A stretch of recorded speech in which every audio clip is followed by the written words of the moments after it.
распад, провал, крах, что под давлением санкций мы отступим, сдадимся, развалимся. Хочется показать известный жест, не буду этого делать, здесь много девушек. Ничего у них не получится.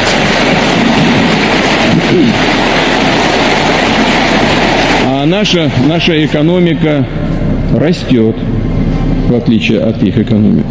И сегодня стала крупнейшей в Европе, номер один в Европе. Does Putin need to launch a major offensive to win this war? All in. So here's a tweet that I came across on Twitter. How will this Ukraine war end? We see the front stabilizing. Both sides have switched to active defense and both sides understand that without an offensive, they will not be able to achieve their goals. You have to attack. To achieve this victory, Russia must end the possibility of US and NATO participation in this war. To do this, Russia must inflict such damage on them that would force them to abandon this war. He thinks the only way that this war can end is if Russia turns the tide of the war in its favor, which will mean that the United States and NATO have withdrawn from this war. If Russia delivers a devastating blow to the Ukrainian government structure, inflicts devastating blows on the entire transport infrastructure of Ukraine along the entire western border, then it will simultaneously be a blow to the United States and NATO. I see it somewhat differently.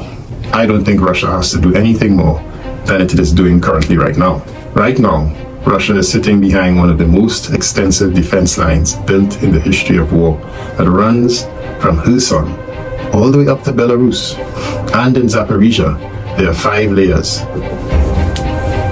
And we all know that the only way for Ukraine to inflict a strategic defeat on Russia is to penetrate the most dense area of the defense line, where they are, the said 5 layers in Zaporizhia, because they must reach Melitopol, which will give them striking distance of the land bridge road that runs from Crimea to Luhansk.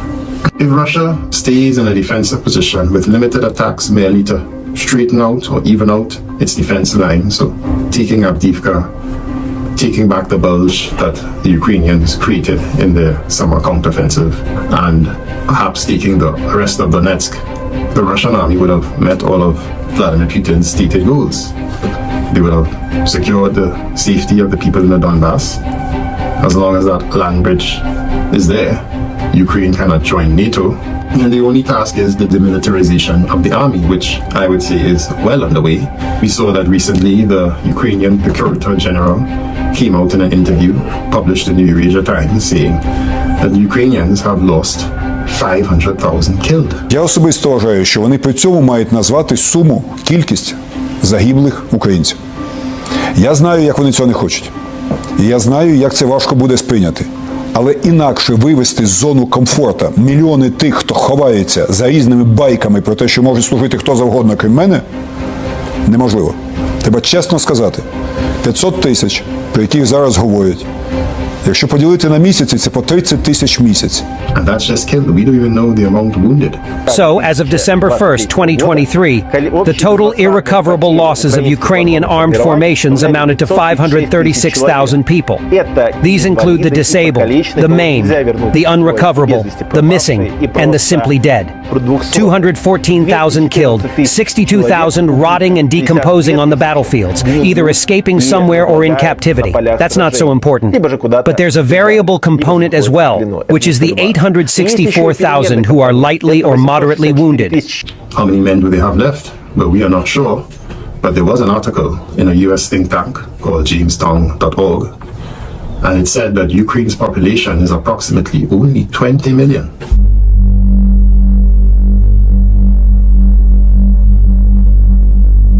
So they estimated 20 million population left in Ukraine, and they said Ukraine had already mobilized 2 million men.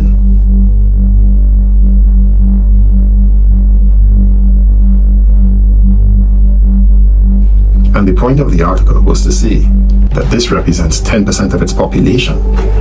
And they gave examples how in other countries in World War II, or in various wars, When they crossed that 10% threshold, they entered a critical danger zone. 10 to 15% is like approaching danger zone in terms of the ratio of mobilized men to the population. So if we have 2 million mobilized Ukrainians and 1.2, 1.3 million casualties, then there are approximately 700,000 men left. But, as we would know, that doesn't mean there's 700,000 men on the front line. Most of those men have no training and are therefore combat ineffective. The ones that do have training, their training is rather cursory and minimal. And Ukraine doesn't have the weapons to equip 700,000 men. We don't know how much are on the front lines, but we know it's not 700,000. That 700,000 figure is closer to what Putin has on the front line.